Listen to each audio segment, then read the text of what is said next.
me about his trip to Alicante, Spain, which changed his life. Having a host mom he would remember forever and proving his independence. I was able to commute to the university, ask for directions from people, and fly and take trains by myself, my dad said. As I prepared for my trip to Barcelona, Spain, in the summer of 2022, I imagined going on fun adventures with my host family, roaming the city with my friends, and especially proving to myself I don't need to rely on my parents. I also had to prepare mentally, as I haven't gone on a trip where I truly am alone, with no possibility of being saved by my parents or brought back home. When we landed in Barcelona, we were driven to the CIEE campus, where all the host parents were sitting in a room, and we were called one by one to meet them and depart for our new homes. When another boy and I were called, we saw an older lady of 78 years, with white hair and a stern look on her face. As soon as we got to her apartment, she immediately told us her rules. Keep everything clean, have no hair or water spilled in the bathroom, and every Sunday the rooms better be tight. Coming from a relatively strict family, I thought I could handle this. However, I soon realized this was not the case. It started with her barging into the room, shouting, "Hey, you boys come into the bathroom." Pointing at the smallest eyelash in the sink, she would say, "I told you not to have any hair in my bathroom." Other times, I would be coming out of the shower, and she would say, "Bernardino, you need to open up the door to let the steam come out. And why did you wipe the mirror? Leave it be. But you need to wipe the glass into the shower next time." She'd constantly pick on those small things and make a big deal. It was miserable. Her comments were like hypnosis, slowly making me think I was doing something wrong and she was justified in shouting at me. This felt like a stab to the chest. The next day, when I walked through the door of my host brother, I immediately heard, "Vamos a hablar después de nice." Why did we have to talk with her? Did I do something wrong? Is the bathroom not clean? I was already frazzled that she had been commenting on the small things the past few days. "¿Quién tiró su bocadillo en la basura?" She repeated this multiple times. Who threw their sandwich in the trash? As my Spanish was only improving, it took me a couple times to comprehend her sentence. Then it hit me. My brother and I had a horrible stomach 2 days prior, so we didn't eat our sandwiches. So the next day we threw them away as they were spoiled. She must have seen this, but she was aiming the question at me. This pushed me to ponder if it was a good time to speak up. I later consulted my parents about this, but refused to let them intervene. I continued to call my family every single day, crying and venting about how I was oppressed there and couldn't handle being shouted at for my simple mistakes. My host mom was making me think I was doing everything wrong, slowly poking holes at the already apparent wounds in my chest. My parents kept encouraging me that they should contact CIEE, but I insisted I should be the first to tell the authority. So at the end of week 2, I decided to speak up. I sat down, opened up WhatsApp, clicked on my program leader's contact, and sat there for 30 minutes, not knowing how to convey my feelings and the outcome I wanted. I told her how my experience in the home was making me extremely unhappy, and I wanted to move.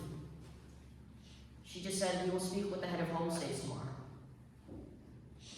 So the next day, when I explained my situation, they just said it would be hard to move, but they would try their best to.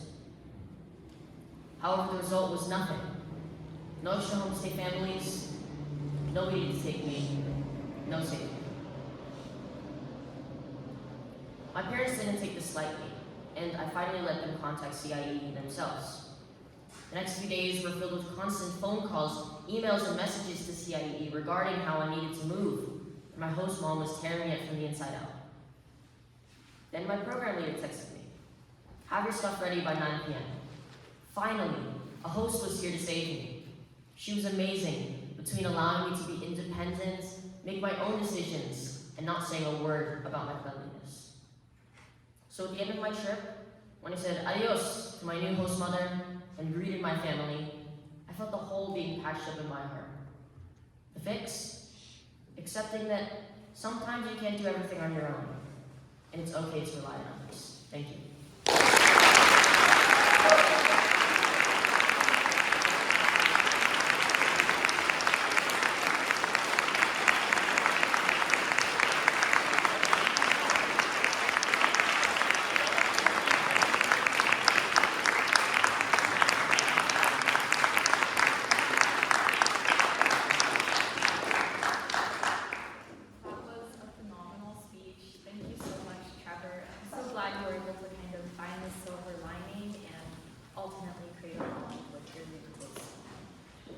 topic of CIEE, I'm going to pass it over to Ms. Ciarni to talk a little bit about the Seal of High Literacy.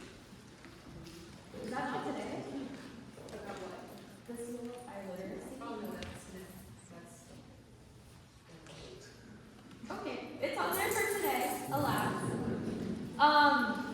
Instead, I will pass it over to Ms. Bierman with a very exciting and ocean-themed volunteer opportunity.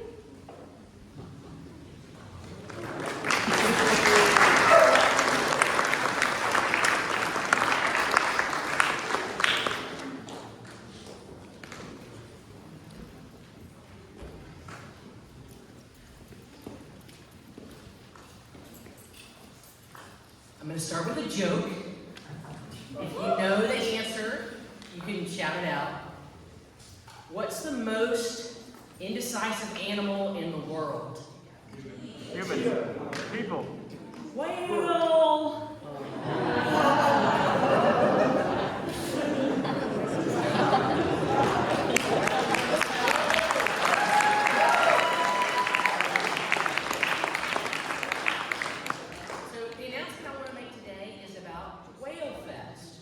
Raise your hand if you have ever attended or you just heard of Whale Fest. Raise it high.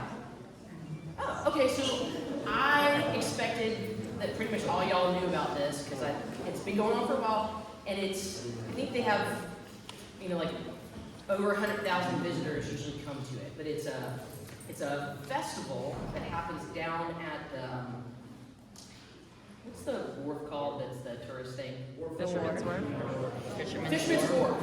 It's a big festival that happens at Fisherman's Wharf. Thanks. And it is, Wharf should have given it away. And it's to promote awareness and education around marine life conservation. And it's hosted by a group of nonprofits that are engaged in conservation, especially focused on whales, but also other marine mammals and marine life that's native to the bay. And it's 2 days. It's the weekend at the beginning of spring break, so it won't work for everybody. But I think this is a really fun opportunity for folks who you can just go and volunteer for a little bit if you don't want to make this into a whole internship. Or you can volunteer for the whole weekend, and the lady who is the chair of the festival has said that she will work with students to find some opportunities before and after so that you can get enough hours. But I'd like to tell you, I'd like to tell you a little bit about the stuff that you might get to do as a volunteer. You could be a costumed ambassador who is dressed up like a dolphin or a squid or a whale, accompanied by one of your buddies who's a survey taker. So you are the bait that lures in people who want to have their picture taken with you, and then they're asked questions about their knowledge on conservation issues and participation. You could help facilitate abalone races. I think of abalone as pretty slow, but apparently you can race them. They need help with setup. They need help with breakdown. They need help with art. There's art where you take dead fish and make grits of them. There's scrimshaw where you get to do carvings. You could be an usher for a 43-foot inflatable whale. Wow, all this stuff sounds cool. But wait, there's more. Wait. If you volunteer for a shift that is 4 hours or longer, you get not only a t-shirt, but also a bowl of chowder.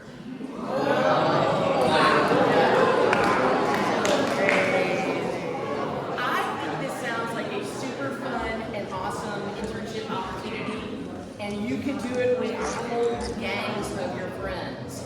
So, here's the action part.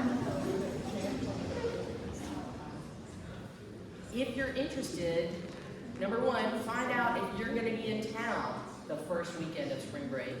And then number two, if you're going to be in town and you want to do this, email me soon and I will connect you with the lady. It'd be really fun, I think, if it was a whole posse of y'all doing it. But even if only one kid went, how jealous would all of your classmates be when they saw you in your cool squid costume? Anyway, thanks for listening. We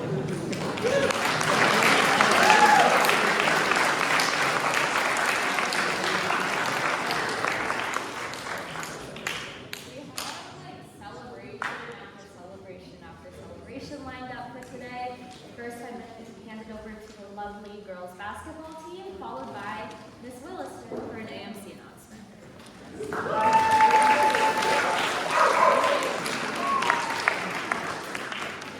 So we had our first game last Friday against Anzar. It was 52-30, and it was 29-12 minus 7 Asia and 4 by Myra. And we won that game.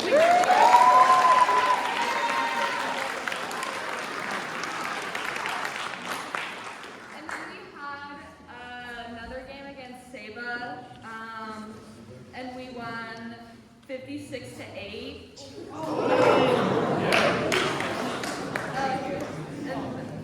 Okay, so it was 22 by Quincy, 19 by Asia.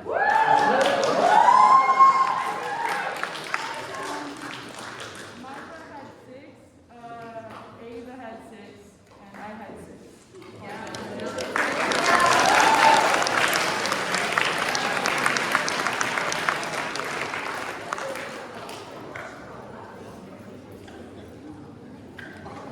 I'm not going to speak. Okay, I finally have the AMC math contest results. We had 21 students participate. They came on a Wednesday morning and took this math contest. So I have prizes, $10 Jamba Juice gift cards for our top person in the AMC 10 and our top person in the AMC 12. So the winner for the school for the AMC 10 was Alvin.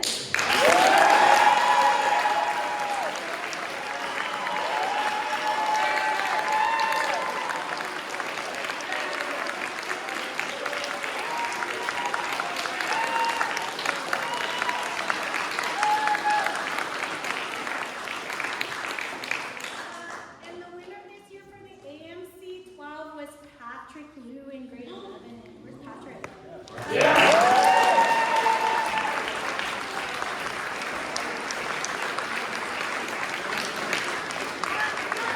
Nice to see Patrick. Congratulate him. Good job.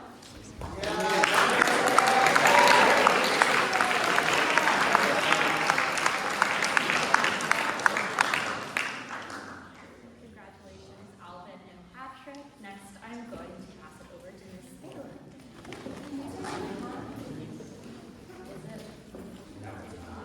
Hi, Anne.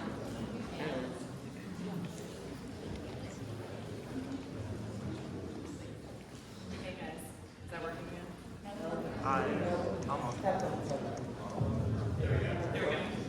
Just really quickly, we are making some new ads for York for marketing, and they are going to feature short clips of some of you guys saying why you like York School. I have 2 so far. I need a few more. So if you are interested in being featured, these will be like on Facebook, Instagram, online ads. Come drop by my office right across from Mr. Keys, or email me at mfeeling@york.org. Thank you.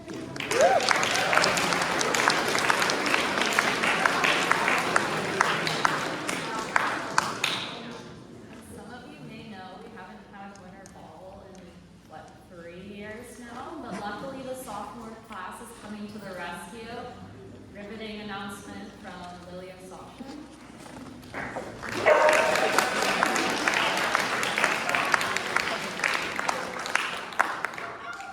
Okay, so winter ball is next week on the 20th from 8 until 11. It is a masquerade theme, and we're gonna have masquerade masks provided at the door. And it's semi-formal, so think a little bit more formal than homecoming, but less formal than prom. And we're going to be selling tickets today at lunch and also next week. It's $10 now and then $15 at the door. And guests are welcome. We hope to see you all there.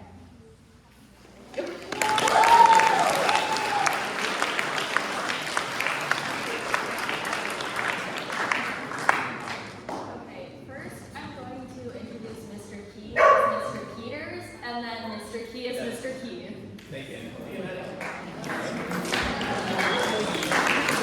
Morning. So Mr. Peters couldn't make it here today, and he wanted me to remind everyone that it's time to sign up for spring sports. So there's a link in the Falcon today, so you can start to sign up for spring sports.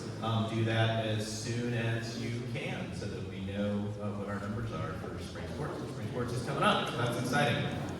And then I'm going to transition. On Monday, as you probably know, we're celebrating the life and work of Martin Luther King Jr. It's a national holiday, yes.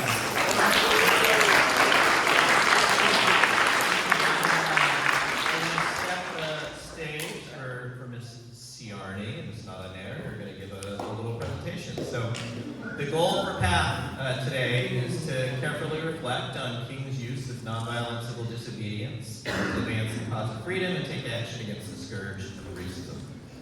Understanding King's methods, peaceful protest, and goals, expanding the civil and political rights of everyone by protecting the rights of those who have long been suppressed is more than just instructive, it's foundational to living up to our values. But we think about that as we go into PATH today.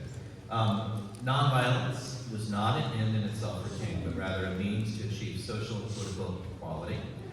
As an act of courage, nonviolent protest and civil disobedience, in his view, is a way to illuminate and ultimately defeat injustice.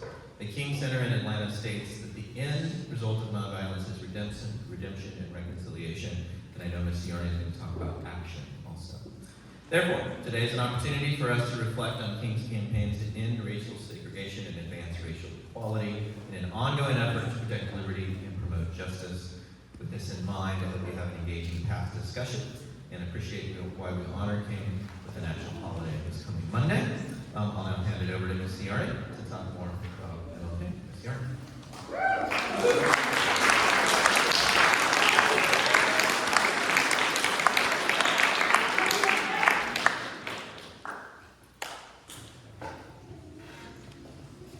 Good morning, everyone. We hope that you will engage in some meaningful discussions as we celebrate and memorialize Dr. King and his legacy. Dr. King calls us to be active in our pursuit for social justice and take an active role in changing the world into being what we want the world to, what we would like the world to be. We remember Dr. King yearly. The holiday began in 1971, and the memorial that you see on the screen was dedicated in 2011. As you consider Dr. King's legacy, and as you consider how you would like to engage, we would like to invite Dr. King himself into the conversation and hear how he calls us to action.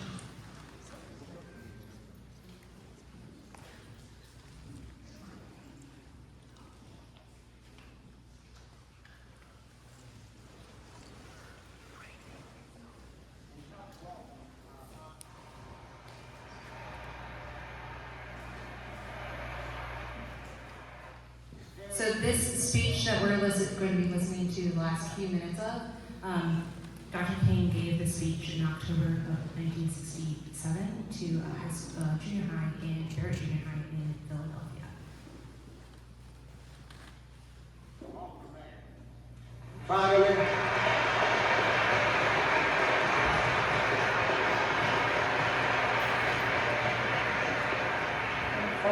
in your life's blueprint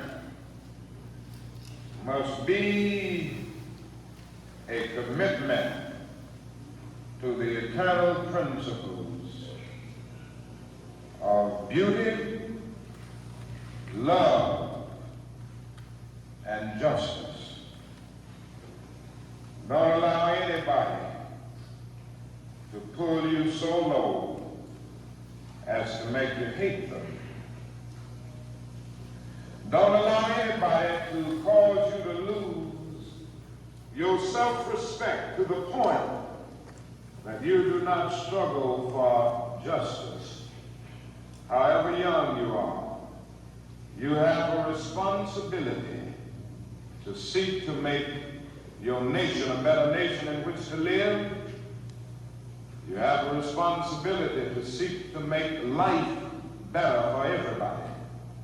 And so you must be involved in the struggle for freedom and justice.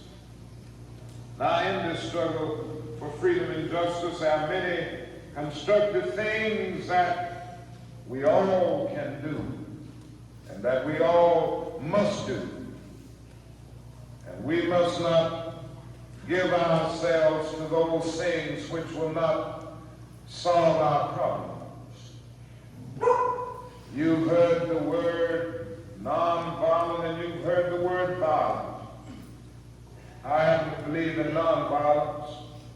We struggle with this method with young people and adults alike. All over the South, we have won some significant victories, and we've got to struggle with it all over the North because the problems are as serious in the North as they are in the South. But I believe as we struggle with these problems, we've got to struggle with them with a method that can be militant, but at the same time does not destroy life or property. And so our slogan must not be burn, baby, burn. It must be build, baby, build.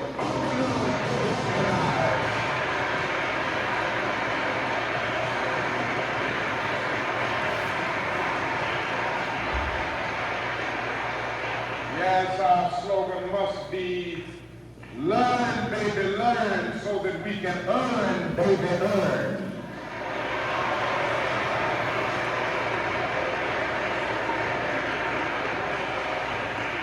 And with a powerful commitment, I believe that we can transform dark yesterdays of injustice into bright tomorrows of justice and humanity. Let us keep going toward the goal of selfhood, toward the realization of the dream of brotherhood, and toward the realization of the dream of understanding goodwill. Let nobody stop us. I close by quoting once more the man that the young lady quoted, that magnificent black bard who has now passed on, Langston Hughes. One day he wrote a poem entitled Mother to Son. The mother didn't always have her grammar right, but she uttered words of great symbolic profundity. Well, son, I'll tell you, life for me ain't been no crystal stad. It's had tacks in it. Boards torn up places with no carpet on the floor, bare. But all the time, I've been a climbing on and reaching landings and turning corners and sometimes going in the dark where there ain't been no light. So boy, don't you stop now. Don't you set out on the steps because you find it's kind of hard, but I'm still going, boy. I'm still climbing. And life for me ain't been no crystal stair. Well, life for none of us has been a crystal stair, but we must keep moving. We must keep going. If you can't fly, run. If you can't run, walk. If you can't walk, crawl, but by all means, keep moving.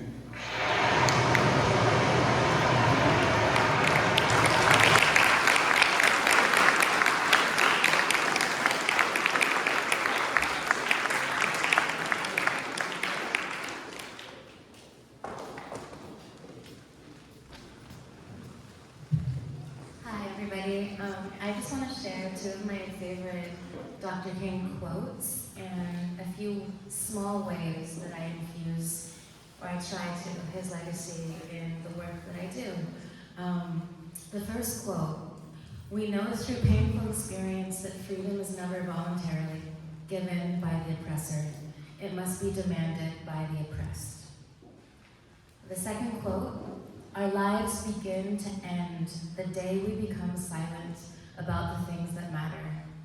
Nothing in all the world is more dangerous than sincere ignorance and conscientious stupidity." Before I share my little anecdote, I offer you students and faculty a few questions to reflect upon.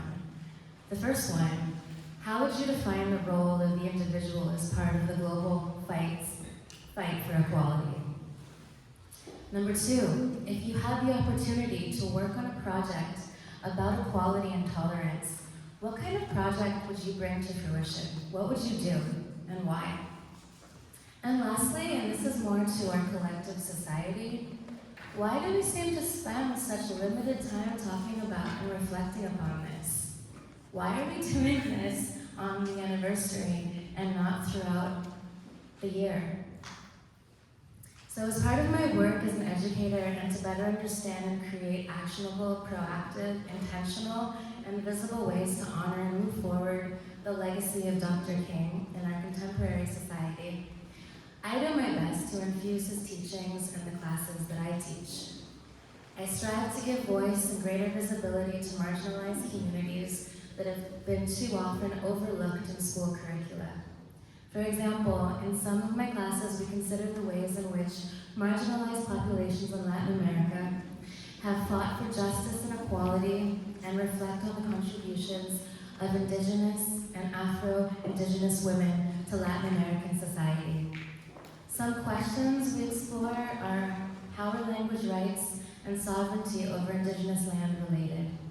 This is just a small example of something actionable within my reach that I know I can regularly do and continue to learn from. Thank you.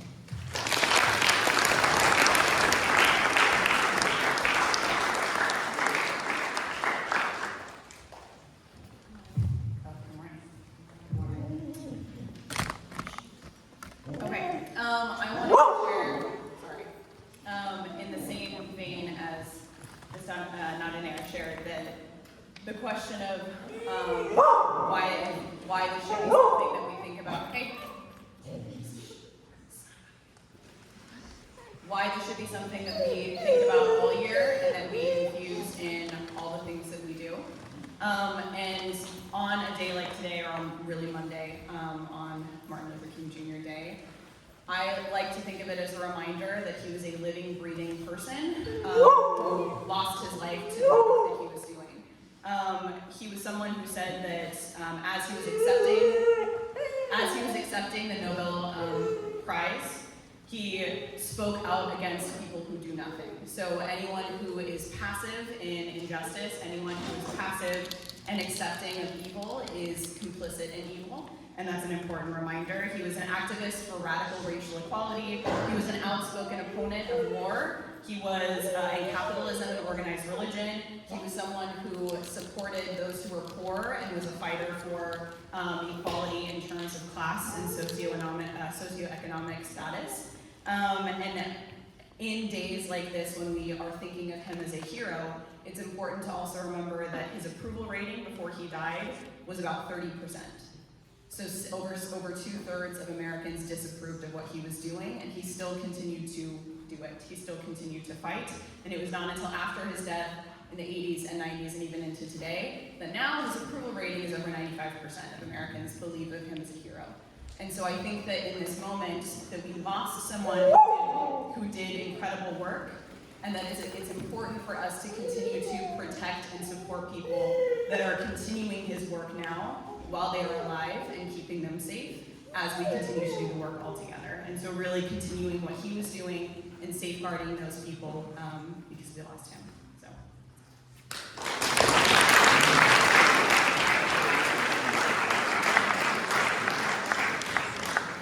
To close out break today, to close out our, the beginning of our celebration of Dr. King, we call all of you to action and to join us in celebrating Dr. King and his legacy, not just today, not just on Monday, and not just next month when it is Black History Month, but we call on all of you to take these precepts and incorporate them into your daily life. If you would be interested in helping the faculty at York continue this work, we invite students who are interested to help us start that by joining us in planning our Black History Month Forum in February. If you have any interest in doing this kind of work and working with the faculty and being a student leader in this way, please let me or Mr. Zeldo know.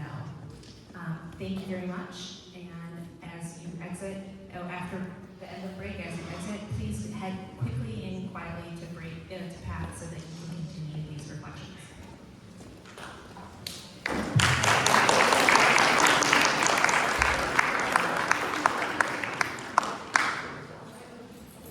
Today has been quite the break. I'm going to invite you all really quickly. If your phones are out, your AirPods still in, please put those away so that we can give Giada our full attention and appreciate all she has to say. The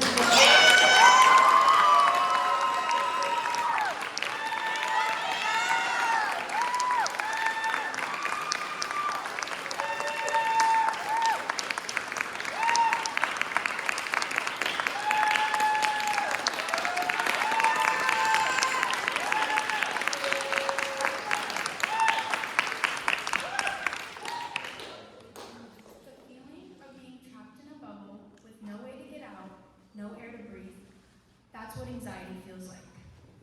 Everyone deals with their own type of anxiety from time to time.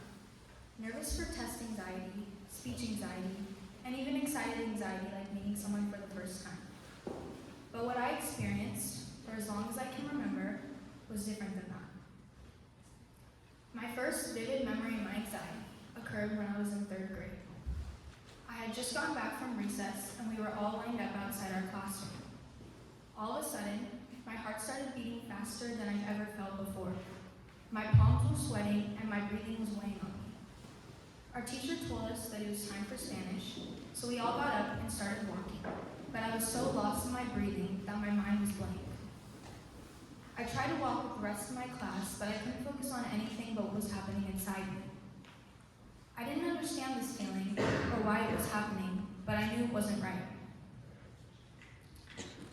As soon as I stepped foot into the Spanish class, it all started to click and the panic attack had really turned on. I spent the rest of the period running back and forth between my Spanish class and my homeroom, crying because my homeroom teacher was the only one who knew how to help me. Eventually, my mom came to pick me up, but from then on, it never stopped. I would occasionally have a panic attack here and there, but when I was about 11, my anxiety was at its worst. I struggled with eating because food always made me feel sick, and I also hated going out to restaurants because just the thought of food made me feel nauseous.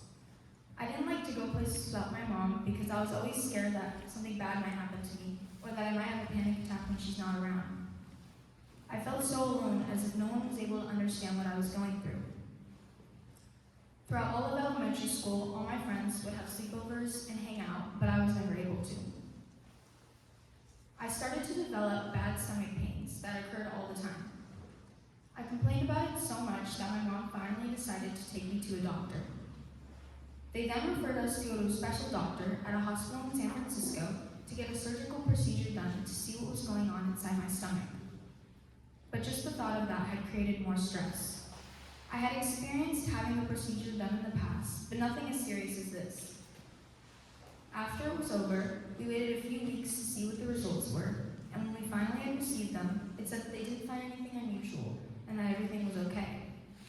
I was shocked because I thought for sure something was wrong considering all the obstacles I had to face, but everything was okay.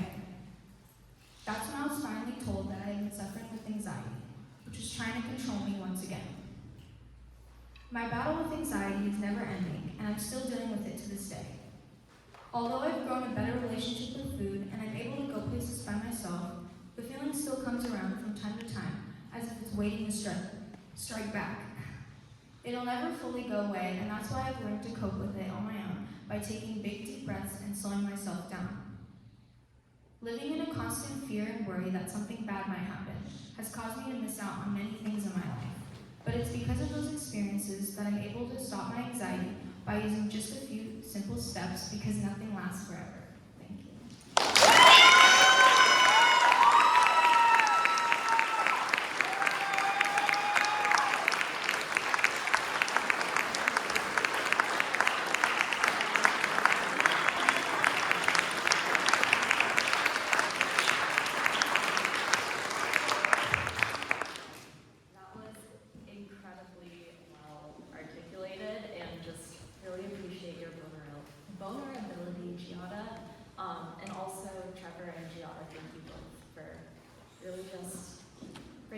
that can raise continuing the trend. But that was result